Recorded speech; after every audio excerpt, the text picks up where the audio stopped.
Friends, దూరం ఎంతైనా సంకల్పం ముందు చిన్నబోతుంది. లక్ష్యం ఎంతైనా ఆత్మవిశ్వాసం ముందు ఓడిపోతుంది. ఆత్మవిశ్వాసం, కృషి, పట్టుదల, సత్సంకల్పం, దృఢచిత్తం, చిత్తశుద్ధి ఇవన్నీ ఉంటే హిమాలయ సమున్నత శిఖరాలు కూడా అధిరోహించవచ్చు. మీరు మనసు పెట్టి చేస్తే దేనినైనా సాధించవచ్చు. ఈ ఇంగ్లీష్ దేవుంది చెప్పండి. గొప్పగా పనులు చేయనక్కర్లేదు, చేసే పనులు గొప్పగా చేస్తే అవే అక్కరకు వస్తాయి. దీనిని నమ్మే రాశి కంటే వాసి ముఖ్యం అని ఎక్కువ వీడియోలు పబ్లిష్ చేయలేకపోయినా చేసిన 2 వీడియోలైనా 6వ తరగతి పిల్లవానికి కూడా అర్థమయ్యేలా చెప్పాలని ప్రయత్నం చేస్తున్నాను. కానీ అవి మీకు ఎంతవరకు ఉపయోగపడుతున్నాయో అర్థం కావటం లేదు.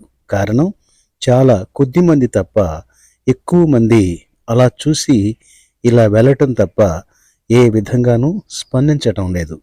సముద్రంలో ఎన్ని ఆణిముత్యాలున్నా సముద్రపు ఒడ్డున గులకరాళ్ళు ఏరుకునే అమాయకత్వం మనకు వద్దు మిత్రులారా. స్పందించండి. బాగుంటే బాగున్నదని చెప్పండి, లేకుంటే ఎలా చెబితే బాగుంటుందో చెప్పండి. ఎందుకంటే యూట్యూబ్ ఛానల్ నిర్వహణ నాకు ఆర్థికమే కానీ ఆర్థికం కాదు. దీన్ని నేను ఎలాంటి ఆర్థిక ప్రయోజనాల కోసం నిర్వహించటం లేదు.